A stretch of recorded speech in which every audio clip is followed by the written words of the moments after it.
We're here with Yotto just outside of the Anjuna Deep Party. The first time that they've done an Anjuna Deep Party here in BPM. Your first time here. What are you expecting?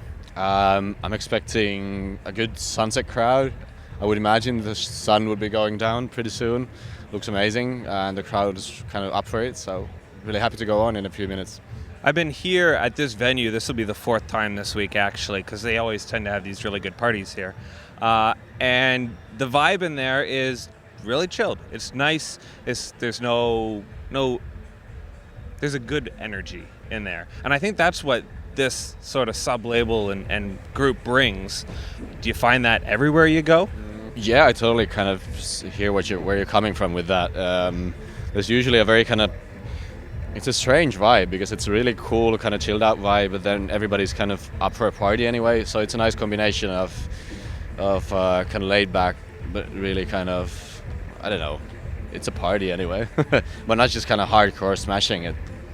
How often does the Anjuna Deep side cross over with sort of the main side of things? Do you get to meet everybody in the whole family?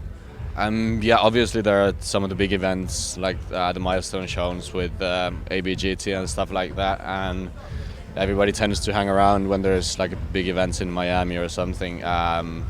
Yeah, it's all a bunch of good guys everywhere. So, where did the tour take you in 2016 that you were really kind of blown away with, and you thought, oh, you know what, I didn't expect a lot, and then you came out going, wow, that was a really good day or night? That's a good one. I never expect anything from a show, really. It's always like impressive when there's a lot of people. So definitely one in Mumbai in India. There was a new club, kind of a basement, like surprisingly European, really cool. India's great, the crowds are really good there. And the one we did in Goa as well, that was like insane. It was an outdoor one. Then, yeah, just the general response in America and Canada, like the North American response has been just really, really good this year. So every time we play there, it's just a lot of love everywhere. So that's kind of something that I didn't expect a year ago, but that's a reality apparently. So it's always lovely to play there. Now, you mentioned Canada there. The show's based out of Canada. What's been the experience so far for you in the country? Feels like home.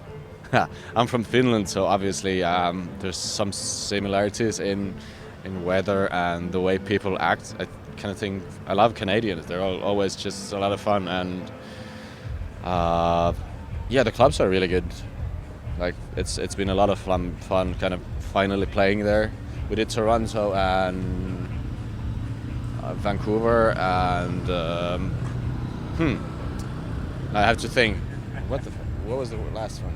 Toronto, Vancouver, and Montreal. Yeah, and yeah, they were all like equally really, really good.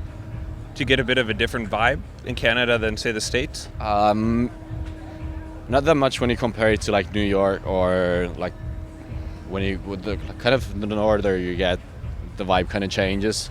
It's different from California for sure, but it's kind of more educated in some ways, I think. Like there's a lot of really, really good, cool parties going on. Like whenever I look at Canada and who's playing at a club the same night in the same town that we're in, it's always very impressive. So. You played earlier yesterday, different time slot opening for the Pete Tong event there. Does that really dynamically change what you play, or will there be a bit of crossover? There's a bit of crossover with my own tracks. Because I know the people kind of want to hear them, they come for those. But then, yeah, of course, like depending on the time of the day and who I'm opening for, who others on the lineup, I always try to kind of be a part of the musical journey that the night's going to be, instead of just smashing it out like at midday or whatever. So it's obviously a lot different depending on the time of the day. And I guess just to sort of wrap things up, 2016 for, I guess, society itself was maybe quite challenging. As an individual, how was 2016, and what are you looking forward to in 2017?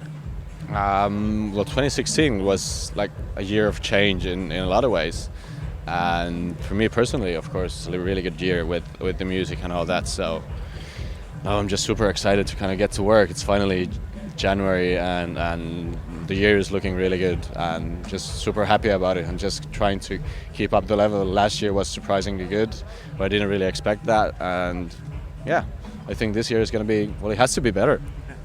Anything you got coming up in the next couple weeks? Yeah, there's a remix for Roixup that I did, which is finally coming out in 2 weeks or so, and yeah, I think that's the main thing in the next weeks. So. Awesome. Thank you so much for the time. I'm looking forward to hearing you later on here, and wish you all the best in travels and tours in 2017. All right. Thanks for having me.